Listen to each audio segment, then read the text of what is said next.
तर दुसरीकडे पश्चिम द्रुतगती महामार्गावर देखील वाहतूक कोंडीचा सामना मुंबईकरांना सहन करावा लागतोय। पहाटेपासूनच मुंबईमध्ये जोरदार पावसाने हजेरी लावलेली आहे।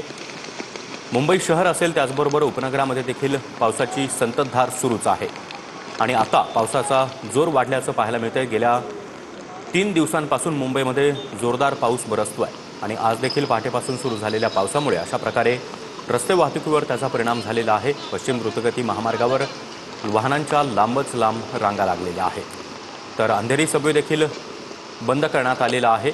अंधेरी सबवेमध्ये पाणी साचायला सुरुवात झाल्यानंतर खबरदारी म्हणून हा सबवे बंद करण्यात येतो आणि सकाळपासूनच मोठ्या प्रमाणात पाऊस बरसत असल्यामुळे अंधेरी सबवे पुन्हा एकदा वाहतुकीसाठी बंद करण्यात आला।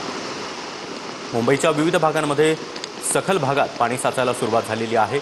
इतकंच नाही तर पुढील काही तासामध्ये मुंबईत पावसाचा जोर अधिक वाढेल असा अंदाज हवामान खात्याने वर्तवलेला आहे। त्यामुळे आता मुंबईकरांनी देखील घराबाहेर पडताना काळजी घेणं गरजेचं आहे। त्याचबरोबर जे चाकरमानी कार्यालयामध्ये जातात त्यांनी देखील काळजी घेणं गरजेचं आहे। मुंबईमध्ये रस्ते वाहतूक सध्या संथ गतीने सुरू आहे। या संदर्भात अधिक माहिती देत आहेत आमचे प्रतिनिधी गिरीश गायकवाड। गिरीश, पश्चिम द्रुतगती महामार्गावर वाहनांच्या प्रचंड लांबच लांब रांगा लागलेल्या आहेत। नक्कीच आपण पाहतो पुढचे 72 तास मुंबईसाठी अत्यंत महत्त्वाचे असणार आहे, कारण मुसळधार पावसाला मुंबईमध्ये सध्या सुरुवात झालेली आहे। आज आठवड्याचा पहिला सोमवार आहे। चाकरमान्यांना आपल्या कामाला जायचं आहे आणि ठिकठिकाणी आपण पाहतोय की आता वाहतूक कोंडीला सुरुवात झालेली आहे, कारण एकीकडे पावसाची सततची धार आणि दुसरीकडे आपण पाहतोय की वाहतूक कोंडीला देखील आता मुंबईकर कशा पद्धतीने तोंड देतात हे पाहणं महत्त्वाचं ठरणार आहे। अंधेरी सबवे या ठिकाणी 2.5 फूट पाणी भरल्याची माहिती मिळते। तर वेस्टर्न एक्सप्रेस हायवेवर सुद्धा आपण पाहतोय की विले पार्ले पासून ते पुढे मुंबईच्या दिशेनं मोठी वाहतूक कोंडी झालेली आहे। अंधेरी या ठिकाणी सुद्धा मोठी वाहतूक कोंडी झालेली आहे आणि तब्बल 20 ते 25 मिनिटं ही वाहतूक जी आहे ती उशिरानं सुरू होत आणि चाकरमान्यांचे मोठे हाल होत आहेत। मुंबईहून कसारा आणि खोपोलीकडे जाणारी लोकल सेवा देखील उशिरानं सुरू असल्याची माहिती मिळते। तर मध्य रेल्वे, हार्बर मार्ग आणि पश्चिम रेल्वेला सुद्धा पावसाचा ठिकठिकाणी फटका बसलेला आहे। पाणी भरायला सुरुवात झालेली आहे आणि महानगरपालिकेचे कर्मचारी त्यासोबतच रेल्वेचे कर्मचारी पाण्याचा निचरा कशा पद्धतीने केला जाईल यासाठी आता ऍक्शन मोडवर आलेले आहेत। ग्राउंड झिरोवर उतरलेले आहेत। ठिकठिकाणी महानगरपालिकेचे कर्मचारी सुद्धा आपल्याला आपण पाहतोय की त्या ठिकाणी दिसतात काम करताना।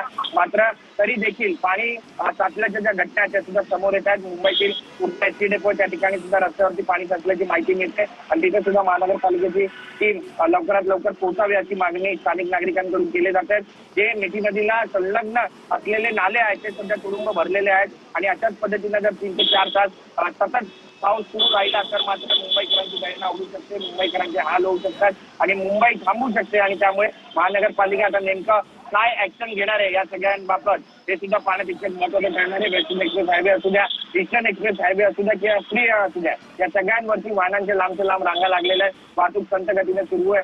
25 ते 30 मिनिटं वाहतूक प्रत्येकी या तिन्ही महामार्गांवरती उशिरानं सुरू असल्याची माहिती मिळते। कोस्टल रोडवर सध्या कुठलीही वाहतूक कोंडी झाल्याची माहिती नाहीये। मात्र त्या ठिकाणी पाणी साचणार नाही याची दखल महानगरपालिकेकडून घेतली जाणार आहे का? वरळीचा भाग असेल किंवा इतर जो सकल भाग आहे त्या ठिकाणी पाणी साचणार नाही याची दखल महानगरपालिका घेते का हे सुद्धा पाहणं तितकंच महत्त्वाचं ठरणार आहे। मुंबईकरांसाठी पुढचे 72 तास अत्यंत महत्त्वाचे आहेत, कारण ढगाळ वातावरण निर्माण झालेलं आहे। मुसळधार पाऊस पडेल अशी शक्यता हवामान विभागाकडून व्यक्त करण्यात येते। त्यासोबतच मुंबईकरांना सुद्धा आवाहन करण्यात येते, गरज असेल तरच घराबाहेर पडा, अन्यथा घरातच थांबा, कारण पुढचे 72 तास हे अत्यंत महत्त्वाचे असणार आहे। मुंबईला सध्या ऑरेंज अलर्ट आहे, मात्र पाऊस ज्या पद्धतीने पडतोय रेड अलर्ट मिळणार आहे का पाहणं महत्त्वाचं ठरणार आहे। सागर, नक्कीच गिरीश, धन्यवाद या सविस्तर माहितीसाठी।